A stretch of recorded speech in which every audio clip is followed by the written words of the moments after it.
नमस्कार विद्यार्थी मित्रांनो. काल आपला पत्रलेखन हा घटक संपलेला आहे. ठीक आहे, तुम्हाला तो समजलेला असेलच. तर आज आपण नवीन घटकाला सुरुवात करणार आहोत. तर या नवीन घटकाला सुरुवात करण्यापूर्वी प्रथम आपण पत्रलेखनाची थोडक्यात उजळणी करूयात. बघा, कारण अतिशय महत्त्वाचा असणारा असा भाग आहे, त्यामुळे आपण उजळणी करणे इथं आवश्यक आहे. आता पत्रलेखन करत असताना कोणत्या गोष्टी लक्षात घ्याव्यात हे तुम्हाला समजलेलं आहे. औपचारिक पत्रातील भाषा नेमकी, मुद्देसूद असावी, साधी, सुटसुटीत असावी, पाल्हाळपणा नको. ठीक आहे, हे आपण पाहिलेलंच आहे. नंतर बघा, या ठिकाणी पत्रलेखनाचे आपण 2 प्रकार बघितलेले आहेत, अनौपचारिक पत्र आणि औपचारिक पत्र. अनौपचारिक पत्र कोणाला लिहिले जाते तर आई वडील, भाऊ बहीण वा इतर कोणी आप्त मित्र यांना उद्देशून ही पत्रे लिहिलेली असतात. औपचारिक पत्र बघा, याचं स्वरूप जरा वेगळं असतं. ठीक आहे, या पत्राची भाषा औपचारिक असली तरी वाचणाऱ्याला आपल्या पत्राचे महत्त्व वाटावे अशी आकर्षक व भारदस्त भाषा असावी. ठीक आहे, याचेही काही इथं उपप्रकार दिलेले आहेत. निमंत्रणपत्र, आभारपत्र, अभिनंदन परपत्र, चौकशीपत्र, मागणीपत्र, तक्रारपत्र, विनंतीपत्र, क्षमापत्र. यातलं मागणीपत्र, विनंतीपत्र तुम्हाला आहे. आता इथं आभारपत्रही आहे.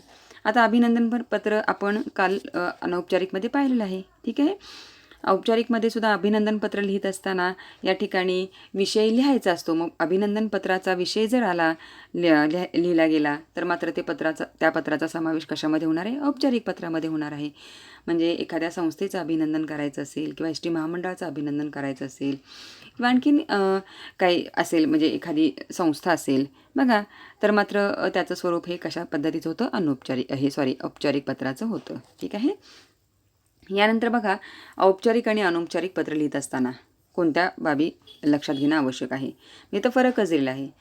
दोन्ही पत्रांमधली या ठिकाणी कॉमन गोष्ट कोणती आहे? तर दोन्ही प्रकारच्या पत्रात दिनांक न विसरता डाव्या बाजूला लिहिणं आवश्यक आहे. नंतर अनौपचारिक पत्रामध्ये बघा, ज्या व्यक्तीला पत्र लिहायचे आहे तिचा उल्लेख नात्याप्रमाणे आदरपूर्वक करावा. आणि औपचारिक पत्रामध्ये प्रतिनंतर खालील ओळीत जिला पत्र पाठवायचे त्या व्यक्तीचे संपूर्ण नाव, त्याखाली तिचा हुद्दा व संपूर्ण पत्ता लिहावा.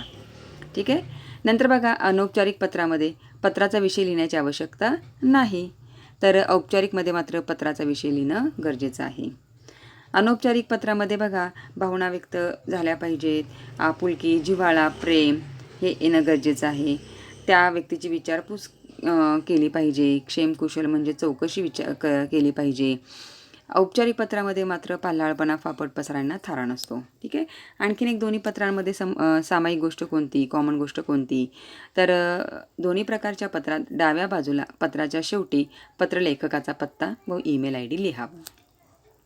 यानंतर अनौपचारिक व औपचारिक पत्रांचे मायने कसे असले पाहिजेत बघा. अनौपचारिक पत्र लिहित असताना आता जिला पत्र लिहायचे आहे ती व्यक्ती कोण? बरं, आई वडील असेल. आता पत्र लिहिणारा समजा मुलगा मुलगी असेल तर कसं लिहिणार आहे मायना? तीर्थरूप, शीर, साष्टांग नमस्कार, विनंती विशेष. आणि शेवट कसा करणार आहे? आपला किंवा आपली मुलगी किंवा तुमचा किंवा तुमची मुलगा मुलगी काय असेल ते. नंतर इतर वडीलधारी मंडळींना जर पत्र लिहायचं असेल तर मायना कसा? तीर्थस्वरूप, साष्टांग नमस्कार, विनंती विशेष. शेवट आपला किंवा आपली काय नाव तुमचं. नंतर लहान भाऊ लहान बहीण यांना लिहायचं असेल तर बघा, मायना कसा आहे? चिरंजीव, अनेक आशीर्वाद. बरोबर, शेवट तुझा, तुझी. नंतर मित्रमैत्रिणी लिहायचं असेल तर या ठिकाणी बघा बरं, मायना प्रिय मित्र, प्रिय मैत्रीण, सप्रेम नमस्कार. आणि शेवट तुझा मित्र, तुझी मैत्रीण. ठीक आहे, यानंतरचा भाग बघा, औपचारिक पत्र लिहित असताना इथं कशा पद्धतीने मायने लिहायचे ते बघा तुम्ही. ठीक आहे, नंतर बघा, आपण आता या ठिकाणी हा भाग झाल्यानंतर नवीन भागाला आपण सुरुवात करणार आहोत, कथालेखन. ठीक आहे, म्हणजे उपयोजित लेखनामधील दुसरा भाग आहे बघा, की ज्याच्यामध्ये 3 कृती विचारल्या जातात: जाहिरात लेखन, बातमी लेखन आणि कथालेखन. पैकी तुम्हाला या 3 पैकी 2 कृती सोडवायच्या असतात.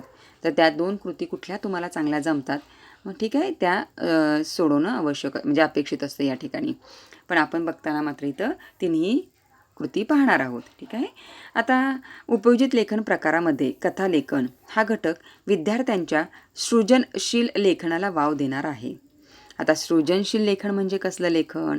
तर नवीन विचार करणं. ठीक आहे, नवीन काहीतरी मनामध्ये डोक्यामध्ये संकल्पना निर्माण होणं, कल्पना येणं, त्याला सृजनशील किंवा सृजनशीलता असे म्हणतात. कल्पना, नवनिर्मिती, स्वभाषेत प्रकटीकरण हे या वयोगटाचे वैशिष्ट्यपूर्ण पैलू आहेत. कथालेखनाच्या योग्य सरावाने भावी कथालेखक घडू शकतील. म्हणजे कथालेखनाला सुद्धा सराव आवश्यक आहे. कथा विषयानुसार कथांचे विविध प्रकार पडतात बघा. शौर्यकथा, विज्ञानकथा, बोधकथा, जातक कथा, ऐतिहासिक कथा, रूपक कथा, विनोदी कथा. ठीक आहे. आता कथालेखनाचे महत्त्वाचे घटक जाणून घेण्यासाठी खालील मुद्द्यांचा अभ्यास करून कथालेखन तंत्र जाणून घेऊयात. बघा, कथालेखन करत असताना या ठिकाणी काय काय लक्षात घेणं आवश्यक आहे. कथेचं बीज, कथाबीज आपण नंतर पाहणार आहोत काय आहे ते. मग त्याच्या आधारे कथेची सुरुवात, ठीक आहे. मग कथेमधील घटना, स्थळ, कथेमधली पात्र, ठीक आहे. या पात्रांचे स्वभाव विशेष, पात्रांमधील संवाद, विषयाला अनुसरून भाषा. आणि इथं कथालेखन करत असताना ती भूतकाळातच लिहिणं आवश्यक आहे. कथेचा शेवट, कथेची सुरुवात व शेवट यांची सांगड, ह्या गोष्टी कथा लिहित असताना लक्षात घेणं आवश्यक आहे. आणि मग सगळ्यात शेवटी शीर्षक देणं इथं अपेक्षित असते. ठीक आहे. शेवटी तात्पर्य लिहिणं म्हणजे गरजेचं नाही आहे, ठीक आहे, या ठिकाणी, पण शीर्षक मात्र गरजेचं आहे. आता या ठिकाणी बघा, आत्ताच आपण पाहिले कथाबीज म्हणजे काय. तर बघा, कथालेखन ही कल्पकतेवरती आधारलेली कला आहे. कथाबीज हा कथेचा काय आहे, प्राण असतो. कथालेखन करताना कथाबीजाच्या विषयास अनुसरून दैनंदिन निरीक्षण, वाचन, अनुभव, सृजनशील कल्पना, भावना यांचा विचार करून कथाबीज फुलवावे. तर बघा, कथाबीज म्हणजे काय समजलं.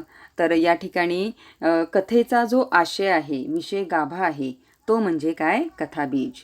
ठीक आहे. म्हणजे कथेचा आशय दिला जातो. या ठिकाणी कथेचा म्हणजे जो काही गाभा असेल तो दिला जातो आणि तो लक्षात घेऊन या ठिकाणी कथा लिहायची, म्हणजे आपल्या शब्दात मांडायची असते. म्हणजे कथाबीजामधील कथा आपण शोधायची असते आणि शब्दामध्ये मांडायची असते. ठीक आहे. तर या ठिकाणी बघा, आता कथालेखन करताना म्हणजे 80 ते 100 शब्दामध्ये कथालेखन झाले पाहिजे, लिहिले पाहिजे. आता कथेचे 3 भाग आहेत. एक आरंभ, 2 मध्य आणि 3रा शेवट. कथालेखन करताना बघा, पुढील बाबी लक्षात घेणे आवश्यक आहेत. दिलेले सर्व मुद्दे लक्षपूर्वक वाचणे. कथेचा आराखडा या ठिकाणी समजून घेणे आवश्यक आहे. कथेची मध्यवर्ती कल्पना लक्षात घ्यावी. कथेतील स्थळ, पात्रे यांना नावे द्यावीत. संपूर्ण कथा भूतकाळात लिहावी. कथेची सुरुवात ही आकर्षक असावी. आवश्यकतेनुसार कथेत संवाद असावेत. कथेचा शेवट हा परिणामकारक पाहिजे. आवश्यक तेथे परिच्छेद हवेत. कथेचा समारोप केल्यावर तात्पर्य म्हणजे कथेतून काय शिकवण दिली ते लिहावे. कथेला योग्य ते शीर्षक द्यावे. ठीक आहे. तर त्यासाठी म्हणींचा वापर केला तरी हरकत नाही. आता कथालेखन लिहित असताना तुम्हाला कोणकोणत्या कृती विचारल्या जातात. बघा, एक 4-5 कृती आहेत. पैकी आज आपण ह्या 2 कृती फक्त पाहणार आहोत. पहिली कृती आहे कथाबीजावरून कथालेखन. म्हणजे तुम्हाला काही वेळेला परीक्षेमध्ये कथाबीज दिले जाते. आत्ता म्हणजे मगाशी आपण पाहिलंच की कथाबीज म्हणजे काय. तर कथाबीज म्हणजे कथेचा आशय किंवा विषय गाभा. म्हणजे इथं कथाबीजामध्येच कथा लपलेली असते, तर ती शोधायची आणि आपण ती शब्दात मांडायची. म्हणजे बघा, आपण जमिनीमध्ये बी या ठिकाणी रुजत घालतो, बरोबर आहे. त्याला अंकुर येतात, मग त्यातून विशाल वृक्ष तयार होतो. याचा अर्थ तो विशाल वृक्ष सूक्ष्म रूपात कशामध्ये होता, तर त्या बीमध्ये होता ना, बरोबर आहे. म्हणजे बीमधला आपल्याला तो वृक्ष दिसला का, नाही, पण तो तिथे होता, बरोबर आहे. त्याचप्रमाणे कथाबीजाच कथा असते, तर ती स्पष्ट शब्दात मांडलेली फक्त नसते. मग ती आपण शोधायची आणि आपल्या शब्दात मांडायची. मग आता हे लिहित असताना बघा, कोणत्या कोणत्या गोष्टी लक्षात घेणं आवश्यक आहे. तर शौर्य, मानवता, परोपकार, क्षमाशीलता इत्यादी काही कथाबीज असतात. कथाबीज लक्षात घेऊन कथा त्याभोवती गुंफत जायची असते, तिचा विस्तार करायचा असतो. वाचकांच्या मनावरती ते कथाबीज म्हणजे त्या कथेचा विषय गाभा असेल तो ठसवणे आवश्यक असते. ठीक आहे. या प्रकारच्या कथांमध्ये शिकवण व मूल्यात्मक संदेश देणे अपेक्षित आहे. यानंतर बघा, शीर्षकावरून कथालेखन. आता काही वेळेला काय केलं जातं तुम्हाला, बघा, शीर्षक दिलं जातं. फक्त ते शीर्षक लक्षात घेऊन त्याचा मतितार्थ समजून घेऊन त्या शीर्षकाच्या अर्थानुरूप तुम्ही कथा लिहिणं इथं अपेक्षित असतं. म्हणजे कथा शीर्षकातच दडलेली आहे, मग त्याचा शोध घेऊन थोडक्यात साध्या सोप्या शब्दात गोष्ट कथन इथं करणे अपेक्षित असते. ठीक आहे. आणि नंतर मग गोष्टीचे तात्पर्य लिहावे. ठीक आहे. तर विद्यार्थी मित्रांनो, या ठिकाणी हा ज्या नियोजित कृती आहेत इथं 2च आपण बघितलेल्या आहेत, त्यावरती तुम्हाला स्वाध्याय दिला गेला आहे. तर तो तुम्ही काय करा, आम्हाला सोडवून पाठवा. ठीक आहे. म्हणजे या ठिकाणी कथालेखन हे लिहिल्याशिवाय कळणार नाही. कारण आपल्याला वाटतं की कथा लिहिणं म्हणजे फार सोपं काम आहे, काय त्यावेळेला आपण लिहू जमतं, गोष्ट येते. ठीक आहे. त्याला काय अभ्यास करावा लागतो का? नाही. तर मुलांनो, असं नसतं. प्रत्यक्ष लिहायला बसल्यानंतरच तुम्हाला समजणार आहे की लिहिता येते की नाही. 4, 5, 10 ओळी सहज लिहिता येतात कोणालाही, परंतु पुढे काहीही सुचत नाही. ठीक आहे. त्याच्यामुळेच तुम्ही दिलेले विषय इथं आहेत, त्याच्यावरती आधारित तुम्ही कथा लिहून आम्हाला ती पाठवावी. ठीक आहे विद्यार्थी मित्रांनो, याच्या पुढचा भाग आपण पुढील व्हिडिओमध्ये पाहूयात. थांबूयात या ठिकाणी.